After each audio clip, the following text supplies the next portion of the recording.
Good evening and welcome to Queer News Tonight. This is the world's first and only LGBTQ+ daily evening television news, broadcasting live and available on demand on all smart televisions, including Roku, Apple TV, Android TV, Amazon Fire TV, YouTube, and Facebook. It's time to queer up the news. It is Thursday, January 5th, 2023. We are live and literally out of the closet and into the headlines. So many of your important stories we are going to tell this evening on Queer News Tonight.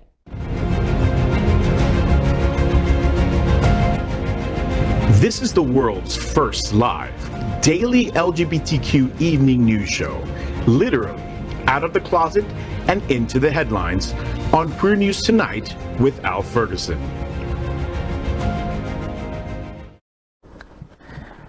Good evening, everyone. I'm John Hayden, and this evening we bring you the news of and perspective representing the LGBTQ+ community from South Florida, America, and across our planet.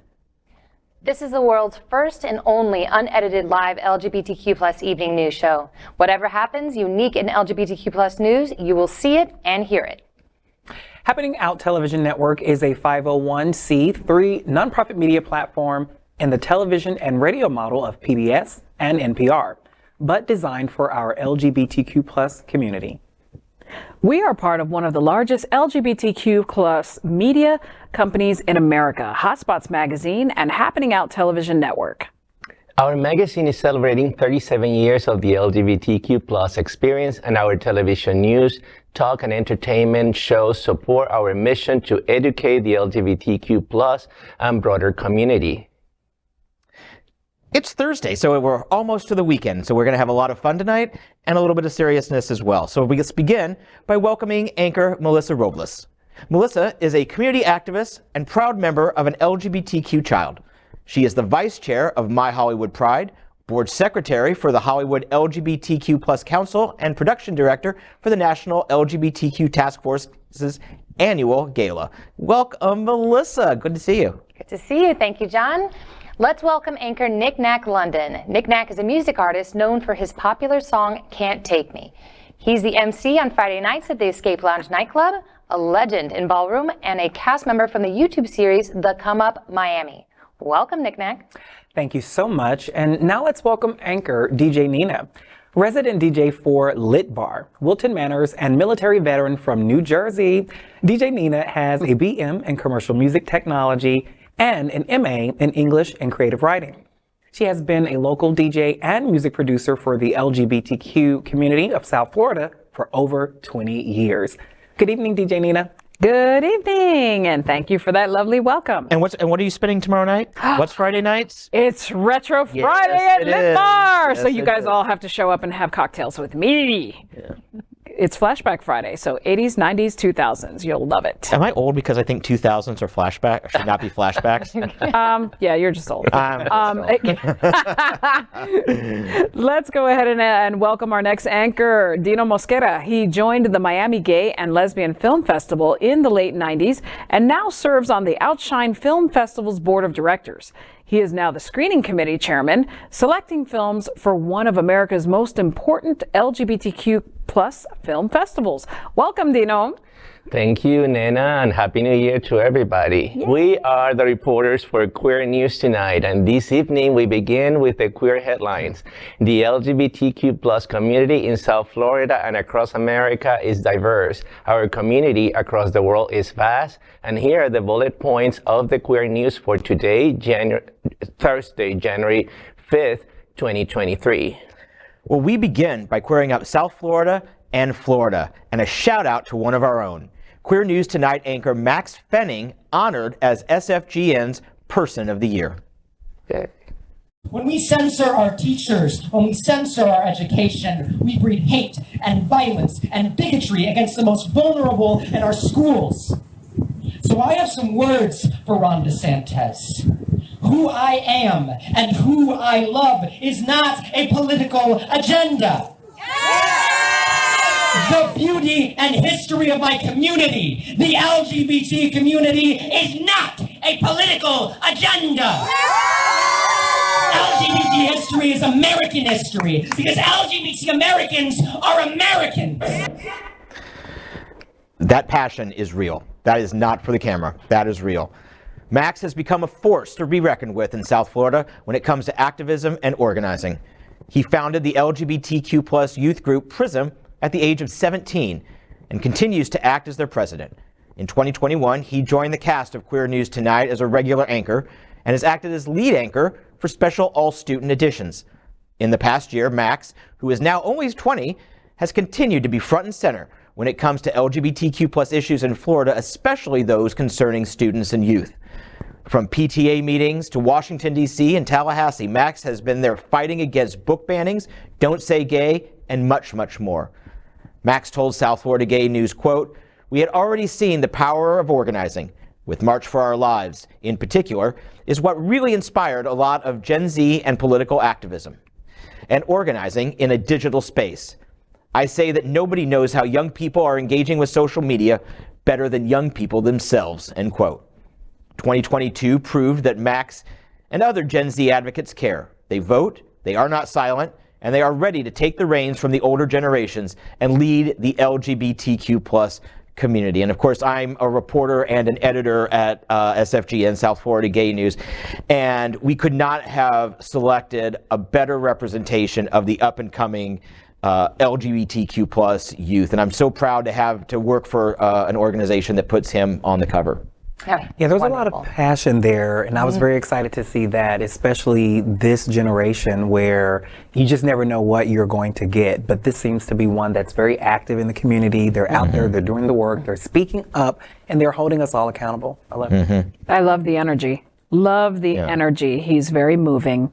And he's what a cutie pie. Yeah. He's wonderful. He's very well spoken. He knows what he's very smart. He's a great voice for the youth community. Yeah, no, amazing. And what's more important, I think he's not the only one. The future is looking bright, and I think that people like Maxx and some others in the state of Florida, as a matter of fact, are being the voice that we need. The future is dubious for all of us, and for them even more, because they're going to have to deal with the consequences of what we decide today. And the situation right now is not the easiest one, so they better get engaged. And his parents are incredibly supportive. I mean, he comes from a family that just has encouraged him and been there for him. You can relate to this. Will your child be on the cover of SFGN in a few years? Yay! Yeah. So, but what is it like as a parent to sit and watch your child grow into their true selves?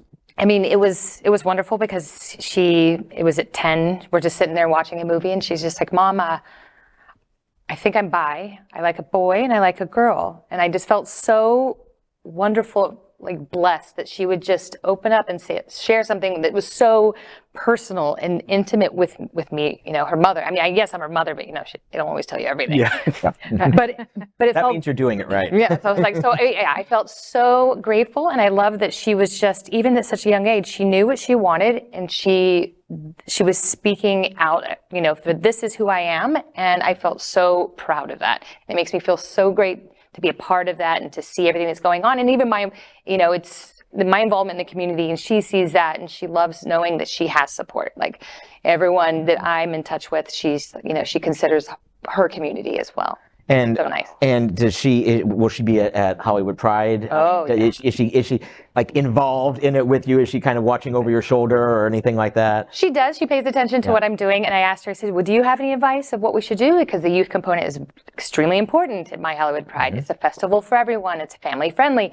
And she's just like, just make sure it's fun. Okay. That's my only ask. So I was like, all right, got it. All right, and from what I hear, it's gonna be. It's gonna be amazing. It's gonna be, and that's coming up at the end of the month, right? Yes, January 29th from 1 to 6 p.m. downtown Hollywood. You should come and experience it. It's amazing. We are just growing, and it's going to be just an amazing time for families and everyone involved. Last year was the first year, and we were there. I was there with part of Happening Out, and it was really a good time. And it feels like a neighborhood pride, and it feels like a family pride. Yes. And so kudos to you for being an awesome mom and having a pretty cool child too. Yeah. All right. I love it. Awesome. Well, next week we're up lesbian culture.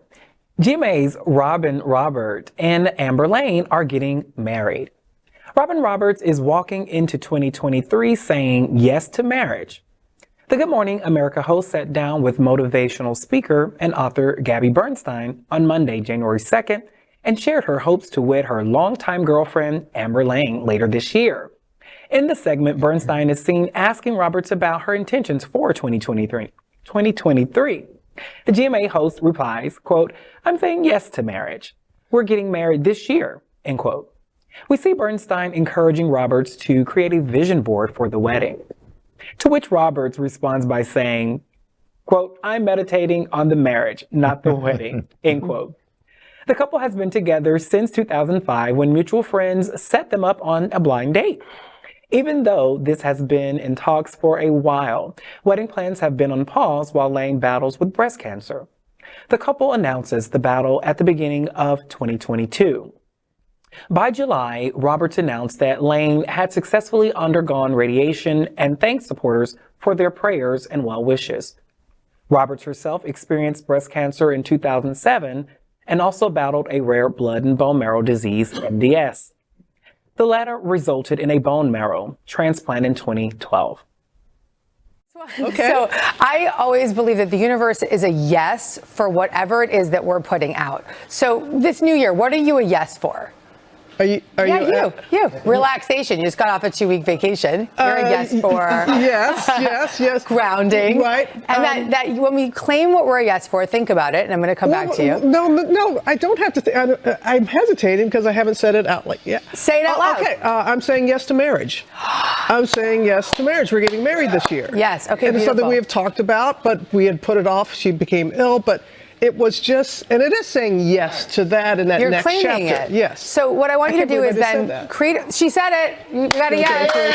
The universe is hearing you. Well, definitely congratulations to them. Yay! And what a way to say blind dates can be successful. Because that's right. And I'm happy to hear that she's to some people that she found her love and lifelong partner. And they've already literally been through sickness and health. They've had already a hard part of it. So good on them. Yeah. Absolutely. I think the fact that, well, not only she's so well known, Robin Roberts, right? She's a queer woman of color.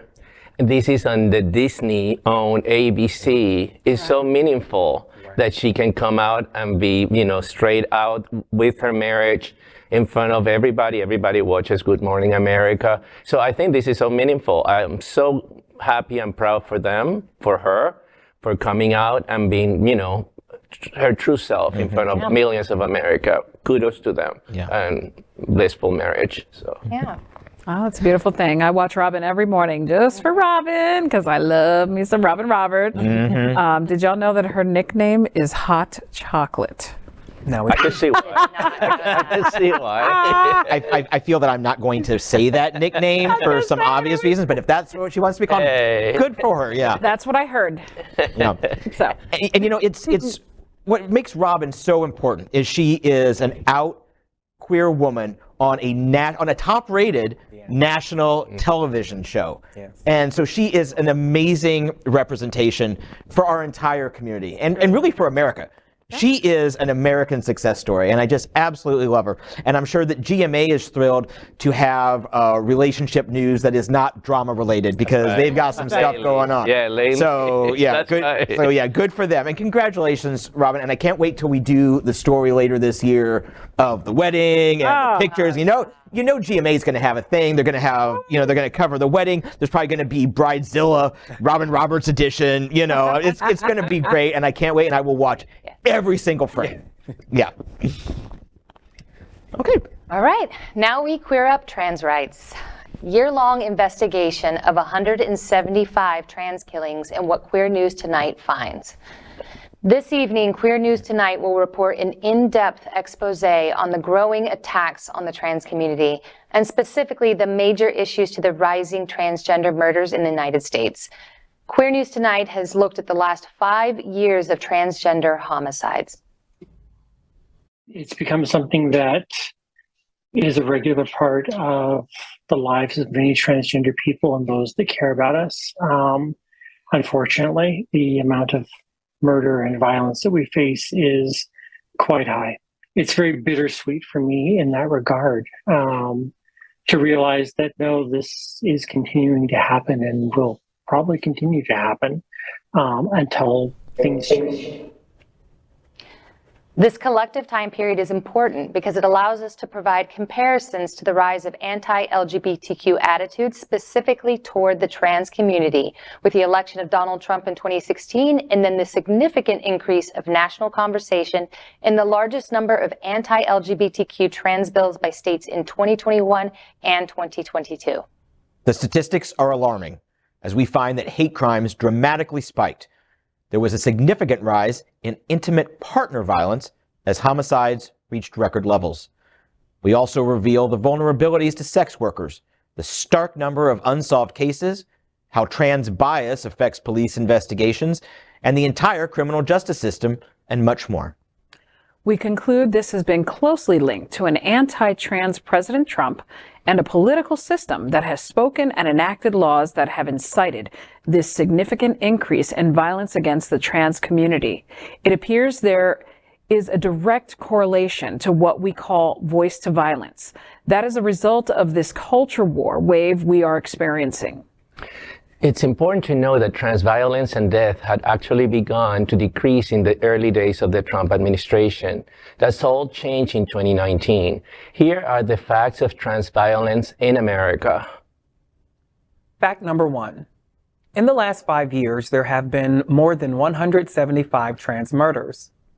This number has actually doubled from 2019 to 2021. This coincides directly with the rise of anti-trans laws and rhetoric. Fact number 2, many of the victims were killed by spouses, partners, boyfriends, housemates, dates, or clients. Fact number 3, out of 175 cases we examined, only 28 led to murder convictions, and that is an incredibly small 16% of these murders. Worse, only one murder led to a hate crime conviction. Fact number 4. The trans community has a terrible relationship with police departments and the criminal justice system. Of the 175 homicides of transgender people from 2017 to 2021, nearly 65% of victims were misgendered or misnamed by the police. Because of that, there is little hope for the justice for those murdered, their family, friends, and really for the entire LGBTQ plus community. Remember, the process of reporting is difficult because the FBI doesn't track crimes by gender identity. Findings concluded that most victims were Black women. Most victims knew they were their killers, and most killers and suspects were young men in their teens and 20s. Transphobic rhetoric and laws can turn young men into killers. 17-year-old Nikki Kunthausen was killed while on a date in Vancouver, Washington.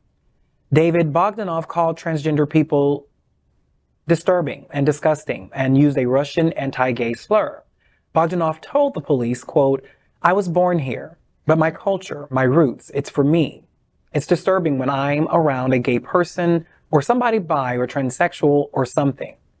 So for me, it's just very disturbing and disgusting when people are like this," end quote. Bogdanoff was convicted of murder and was the only killer of a transgender person over the past 5 years convicted of a hate crime. There are 2 other cases of the murders of Leila Belaya Sanchez and Serena Angelique Velasquez Ramos that are still pending as hate crimes. And that's it. Another disturbing trend is that intimate partner violence dominated killings of transgender women. UCLA's The William Institute reports that studies show as many as 50% of all transgender people in relationships experience domestic violence. This is double the rate of the general population. Experts suggest that the general discourse toward the trans community has increased the partner of a trans person to feel empowered, to feel more free to express verbal and physical abuse in the relationship. Catherine Shagru dos Santos of New York City's Anti-Violence Project said that for transgender people, escaping domestic violence is especially difficult because many shelters don't serve transgender people and because many transgender people have experienced bias, harassment, or even violence from the police. Another major conclusion of the evaluation of trans violence and murder is the significant disconnect with the police and the criminal justice system. Like other marginalized communities, the relationship between police and those communities have come under national scrutiny, and trans may top the list. Nathan Brewer, a trauma therapist and crisis counselor at the Sexual Assault Response and Prevention Center at Boston University, said, "For many queer identified folks, calling the police is not really a safe option." Often it is trading one form of violence for another. Individuals in these situations often lack avenues for assistance, and without family, friends, or even law enforcement to turn to, it is easy to see how someone can become a target of violence and abuse. Often, police officers and prosecutors alike refuse to acknowledge the trans identification of the person who is attacked or even murdered. There have also been instances where a police altercation with a trans person, where the officer uses deadly force instead of taser or other measures. In these instances, there has not been a single instance of criminal charges against the arresting officers. The New York City Police Department and police departments across the U.S. used to routinely arrest queer and transgender people for cross-dressing under archaic masquerade bans. Participants recall that the Stonewall Uprising in 1969 was sparked by one such incident when the police tried to haul away Storme de la Vire. A final conclusion is that sex workers were particularly vulnerable. For a large number of transgender women of color, discrimination often means working in marginal economies like sex work, but it puts them at high risk for violence and even death. Queer News Tonight also draws attention that an outstanding 1/3 of all these trans murders have never charged any suspect and remain unsolved. Our reporting must consider the degree of support and concern to the trans violence crisis from the broader LGBTQ plus community. Trans activists regularly point out that they do not have the voice of support, financial support, and queer community support to help stand against the culture war attacks we have watched grow in the last 5 years. They also regularly point out to the queer community that the Stonewall riots began with the support of gay men from trans icons Marsha P. Johnson and Sylvia Rivera. Club Q nightclub killings may be incited by anti-trans speech in state laws. Colorado Springs, Colorado has been a center of anti-LGBTQ vitriol since the early 1990s, when it became home to a growing number of Christian right ministries, including Focus on the Family. That ministry now reinforces anti-transgender messaging to millions of followers nationwide. Experts in extremism say that those stoking anti-trans bias were essentially creating a boogeyman and then unleashing forces on that boogeyman.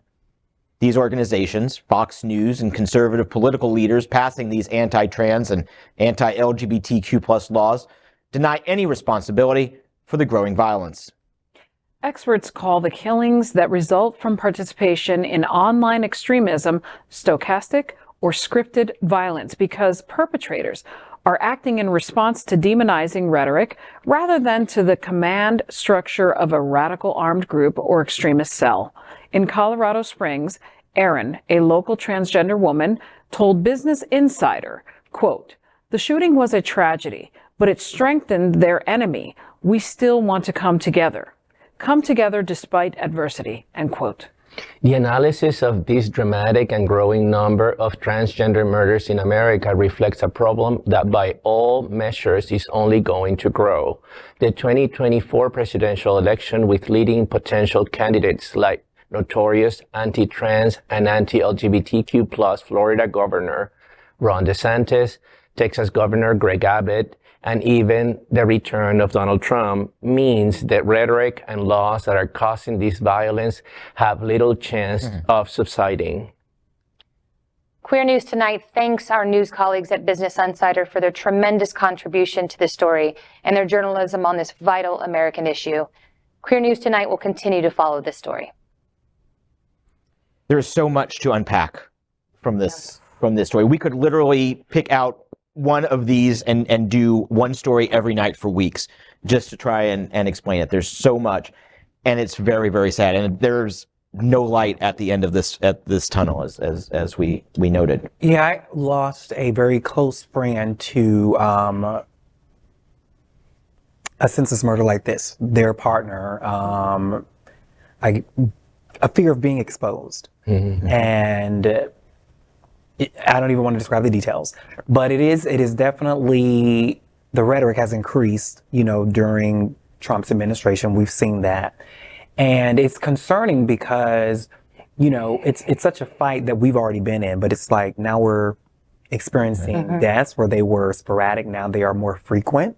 So it's just even more concerning. And to the point made that in 2024, we have candidates that are so strong in how they feel about anything gay.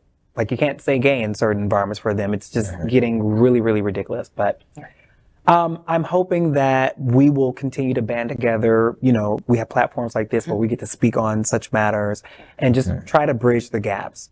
I think that even so the word boogeyman here resonates with me.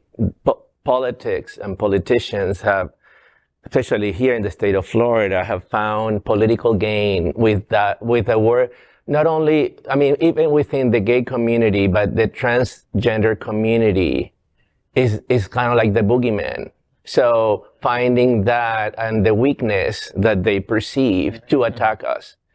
And it's just so awful that they can, find this weakness and think that we cannot respond. I think that a Stonewall is necessary, a new Stonewall is necessary, and us as a community, rise up and defend our transgender sisters and brothers, because politicians are coming for us. And it's mobilizing their base based on this situation alone. And we need to do something. It's just so critical because people are being killed. People are being harassed in schools. People are being thrown out of, works and jobs and, their places of residence because of this situation. This is not just a political game for these candidates. This is our life. This is our reality. So we need to wake up. And education and awareness is first step. It's really important. I think bringing awareness, having this story so that people understand what's actually happening. Because I think a lot of people still don't really understand it. And it's just presenting it constantly to the forefront, because yes, they consider it the boogeyman, but it's like, what are you really scared of? And just showing the normalcy of who we all are individually as unique people who are all part of this society. So I'm glad that we've been pulling these stories to light, and I think we should continue to do so. I believe the thing that actually worries me the most is the inaccuracy of names not being reported appropriately. You have so many people who, because they weren't reported appropriately, you don't know where they went.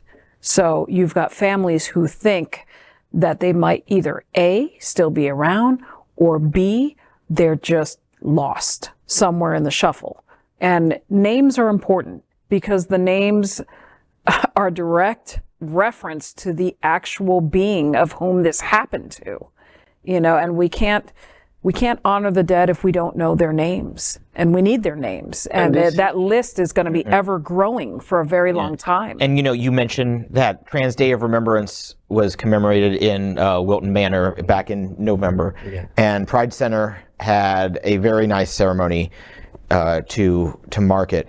But one of the things that struck me is I covered it in 2021, then I covered it in 2022, and they always have a very nice wall. It's not, you know what I mean, a wall with all the pictures honoring the victims. And what struck me this last year was that the number of pictures up there was just about double from what it was just a year prior. Now, perhaps that is a little bit better reporting because some jurisdictions and states are starting to pay more attention to it. But the fact is, it's still, one is too many.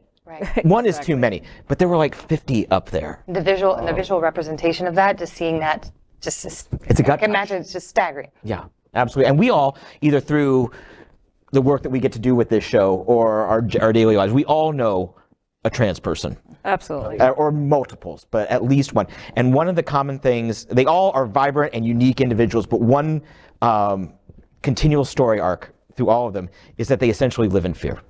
Yes. And if they make it past 37, they are considered long-term survivors because there's so much murder, there's so much suicide, there's so much lack of treatment for trans people, and it's heartbreaking. And the hardest part is that we've got a group of kids in many states.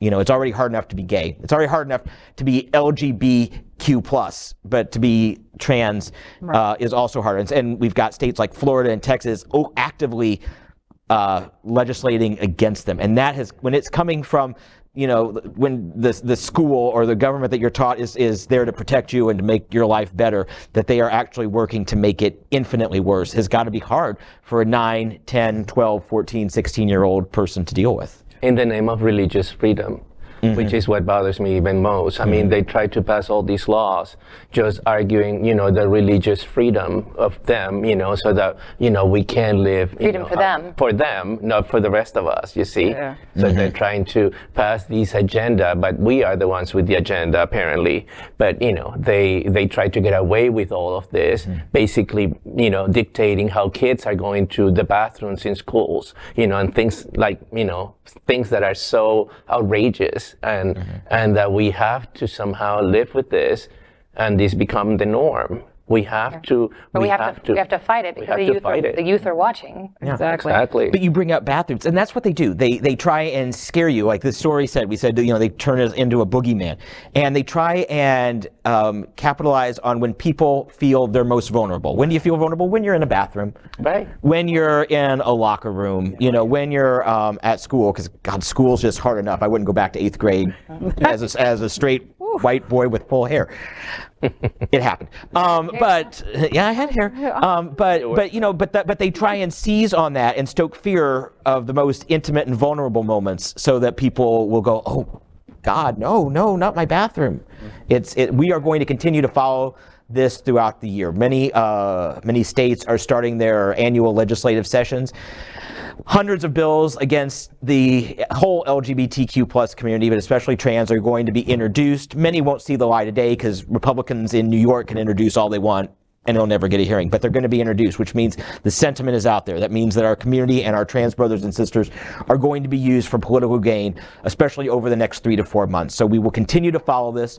We will continue to not let these people be forgotten, and we will continue to hold wretched, horrible politicians up to the light and say, this is terrible, and we are not going to stay here for you. That's right. So next, we're going to queer up business. All right? Here are the affordable sex toys that Target and Amazon are selling. Mitch Orkus, the co-founder of the queer-owned sex company Cake, created his brand to offer a more accessible shopping experience for sex-related products. Orkus said, "The amount of content and education we put forward, the tone of voice we use, and the shame-free aspect paired with the affordable price point really helped to make Cake accessible. We don't think pleasure should be discriminatory or based on your income." That's an end quote. "It's so accessible that Cake products can be purchased on the next aisle over from your household paper towels and laundry soap at mainstream big box retailers like Amazon, Walmart, and as Marjorie Taylor Greene pointed out last month, CVS and Target."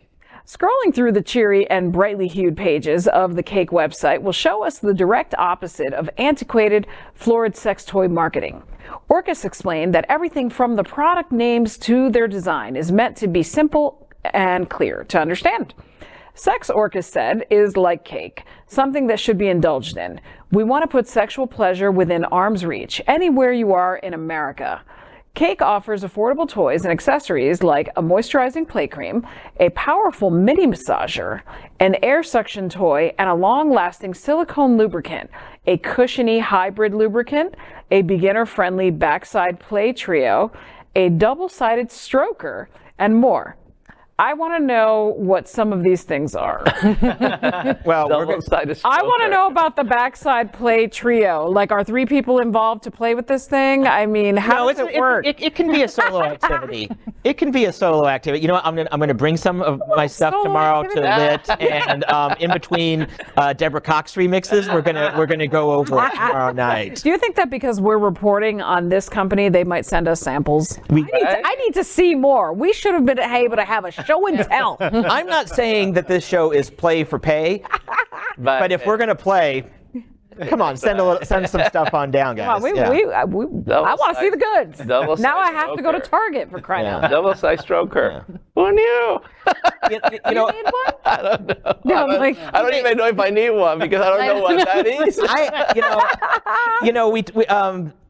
We've all giggled. We read this story before. We were in our show meeting before, and we all had giggles and we had fun. And it may seem like an odd stretch to go from the story we just did to this story. We needed a little levity, but also more important is the phrase "shame-free" that we had in that story, and that's what really connects a lot of these stories. Is that it's about being yourself. It's about not having shame, and that's why I think this is such a wonderful, wonderful story, and at a price point that, well, who can say no? Listen, I was raised with shame. Sex. We need to normalize sex. Come on, I mean, we can be. It's British America. We need to. There's so much we need to normalize. Right, come on. Yeah. I'm not gonna lie though, I walked through an aisle and I did see some toys, and I was like, oh my! I was like, is that allowed out? I'm like, why are you here? I'm like, aren't you supposed to be in the back? I searched Target and I didn't see it in the local stores. Oh, see, you were looking for one. I was doing some research. I was doing research. Good for you. Okay. You know, she wanted hands-on the extent research. that you go through for this job is admirable and commendable. There's so much I have to Google. Okay. No, but it is good. It is good to have it out in the open, and it's healthy. And you know what? Everybody's doing it. Yeah. Don't act like you're not doing it, even if you're doing it alone. Yeah. It's okay. Shame-free, and that's the key. Shame-free. Yeah. All right. Finally, we queer up gay culture.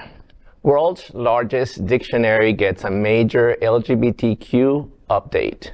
Communities around the world have ushered in the new year, tying up the loose ends of 12 months filled with both great losses and great growth. One perhaps unsuspecting 2022 event to reflect on: English dictionary updates.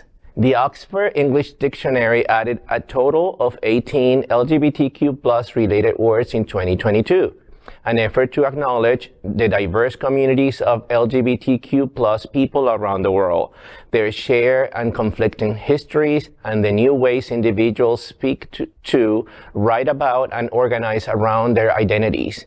The dictionary added several new LGBTQ+ related terms, including gender affirming, demisexual, and MB. The dictionary also shared definitions for new words, gender expression, and gender presentation. The site even added more cultural slang terms like LGBTQ+ definition up top and bottom. Surprisingly, the acronym LGBTQ itself was among a new group of words introduced in September 2022. In addition, the reference site introduced specific English terms relevant to the indigenous perception of gender and sexuality. Brother boy and sister girl are two new entries referring to gender presentation and identity in Australian Aboriginal communities, while mush is a gender identity phrase used by Zapotec communities in southern Mexico. The dictionary now includes additional definitions of gender critical and TERF, as well as anti-gay and anti-homosexual. TERF is trans-exclusionary radical feminist. I think that was J.K. Rowling made that term famous, I suppose, right? Yes. She's kind of like the face of TERF, I suppose. She shouldn't be the face She of anything, should be, but yeah. but I guess she's become this, yeah. She's the Voldemort of the LGBTQ community. Particularly the trans community, right? She's awful. I can't believe I was a fan of Harry Potter, but you know, it's still okay to like, yes, like Daniel Radcliffe and Emma. Right, I appreciate her, brilliance when she's writing, but please don't talk. It's like the separation of the creator from the art. I agree. Of the film and the story. You know, we might not like her, but at least the art of what she did was good for children. And it's so important. Or families. And it's so important that these are being added to what is considered like one of the gold standards of world dictionaries. Because now these terms, of course, there's the web. you know, but the fact is that, well, now theoretically dictionaries could get banned in Florida and other states. That's true. That's the point that we are at. And I know it sounds absurd, but it's kind of an extension to the logical conclusion of where this could go. But to have these there, to recognize what they're saying about us, or, you know, how we're defining ourselves, and having it be recognized by an organization and a publication like this is really important. And I'll tell you, I didn't know all the terms. Me neither. That were added. I still don't know. MB. What is MB? Oh, I was about to ask. What's MB? Well, I will tell you what my mother used to say. Go look it up. I knew about, but this is what the film festival also helped you. I knew what mushe was because we had a film that won the festival last year that was exactly about them, the mushe community in Oaxaca, Mexico, in the Zapotec communities, and the third gender. Basically, they exist and they have existed forever. The film festival brought a film that was made about their community. So film festivals are important in our community. I need to see this film. It's I really do. I didn't know anything about it. It's called Finlandia. Is it available with subtitles? And can we find it? Yeah, of course. Yes, we presented here at the film festival with subtitles and everything. So so it's fantastic. Cool. Good for them. Finlandia. So yeah, and like I said, words matter, and they matter more than ever. And this makes me feel good. This makes me feel good. Yeah. I do like this. Next, we are proud of our special partnership with Sunshine Cathedral, the world's largest queer church here in Fort Lauderdale. Supporting that partnership, we are broadcasting from our permanent set here at Sunshine Cathedral at the Happening Out Television Studios. We broadcast Sunshine Cathedral's Sunday International Service at 10:30 a.m. with more than 30,000 watching every week.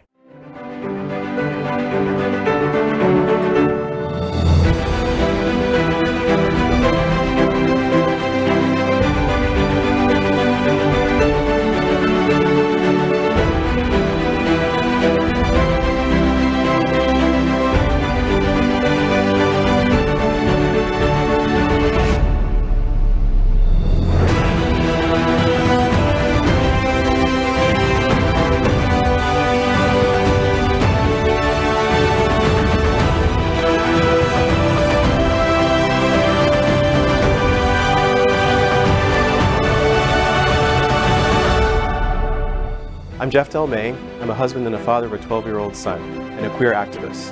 And Sunshine Cathedral is my queer church.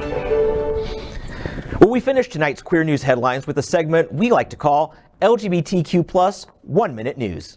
LGBTQ plus 1 Minute News. Let's queer up entertainment. So from LGBTQ plus news partner Instinct Magazine and writer Mike Thurkelson, I hope I said the name correct. American Idol's first gay finalist looks like this today. Over the years, American Idol has introduced us to some of this generation's greatest vocalists, including a number of talented LGBTQ plus performers. But there's one queer early Idol contestant who doesn't get the attention he deserves, and that's Season 1 Jim's Verados. Technically, the first gay finalist in the competition's history. With the popularity of the show, Verados released 3 albums and was able to pursue his original passion, acting, appearing in Eating Out and its sequel, Sloppy Seconds. Verados is now happily married, having tied the knot with husband Sean Michael Buck back in November 2021. Read more at instinctmagazine.com. LGBTQ plus 1 Minute News, let's queer up politics. From LGBTQ plus news partner LGBTQ Nation and writer Alex Bollinger. New gay Congressman Robert Garcia will be sworn in on a comic book. Out Representative-elect Robert Garcia of California may not have been able to be sworn in yet because Republicans can't elect a Speaker of the House. But when he finally does, he plans to be sworn in with when he takes office with a copy of the Constitution, and beneath that, an original Superman #1 comic from 1939, a photo of his parents, and a copy of his citizenship certificate. He was the youngest and first out LGBTQ plus person elected as mayor of Long Beach, California. You can read more at lgbtqnation.com. LGBTQ plus 1 Minute News. Let's queer up gay culture. From LGBTQ plus news partner Queerty and writer David Hudson. Grindr congratulations go viral for new LGBTQ commissioner. Kansas City LGBTQ Commission named its new chair last week. Justin Horn, 24, thought his appointment might draw some press attention. He was, however, surprised when strangers on Grindr congratulated him on the appointment. Horn posted one such Grindr exchange on Twitter. It's now gone viral. As a young, single gay man, Horn says that staying connected to his community is part of his job. He also says he's not in the least bit uncomfortable letting people know he uses Grindr. Read more at queerty.com. That is today's news for LGBTQ+ community on the world's first and only LGBTQ+ evening news show.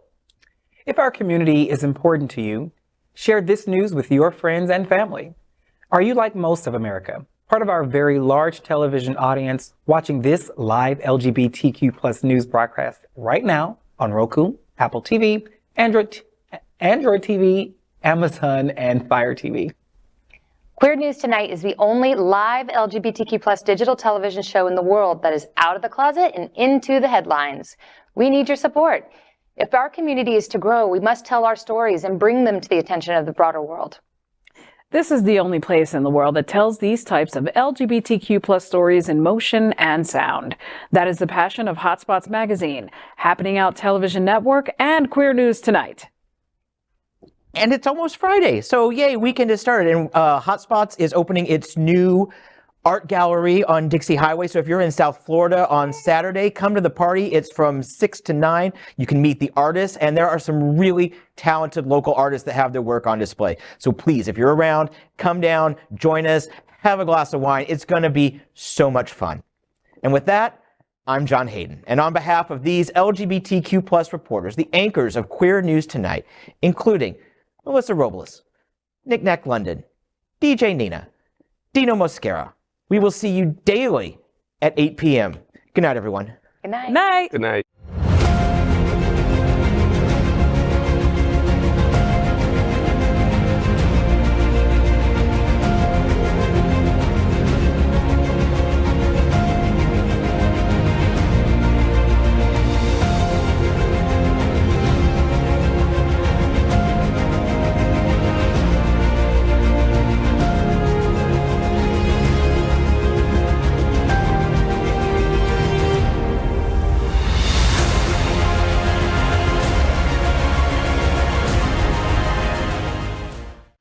LGBTQ+ news is vital for our community and for the broader world as a whole. We have enough enemies at Fox News. Tucker, Sean, and Lara are loud. We need passionate allies. Happening Out Television Network, Queer News Tonight, and It's Happening Out are literally out of the closet and into the headlines. Our community needs your support.